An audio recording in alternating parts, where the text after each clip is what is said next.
6 নম্বর হলো কেউ যদি শিঙ্গা লাগায় তাহলে শরীরের রক্ত বের করে তাহলে রোজা নষ্ট হয়ে যাবে।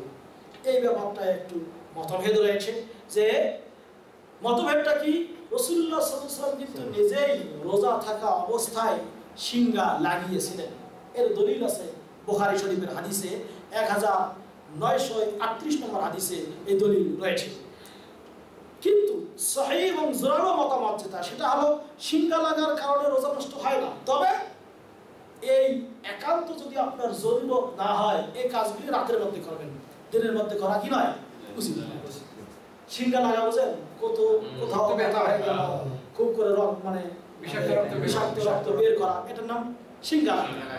এটা রোজা থাকা অবস্থায় না করাই উচিত। কথা বলেন না?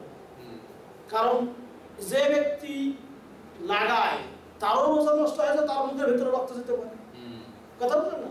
এজন্য এগুলা থেকে আমাকে দূরে থাকতে হবে। তবে সামান্য কফ, কাশি, নাক থেকে রক্ত, দাঁত মাজতে তার থেকে কিছু রক্ত, এইগুলি পরীক্ষা অথবা মানে কোনো কিছু রক্ত পরীক্ষার জন্য, ব্লাড গ্রুপ পরীক্ষার জন্য, হ্যাঁ, কিছু রক্ত অথবা ডায়াবেটিস বর্তমান আছে মানুষের, ডায়াবেটিস পরীক্ষা করার জন্য একটু রক্ত বের করে।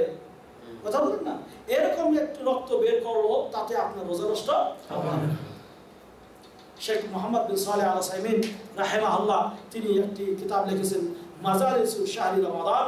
এর মধ্যে এই কথাগুলি উল্লেখ আছে 67 পৃষ্ঠায়, আপনারা সুন্দর করে এর বর্ণনা পাবেন।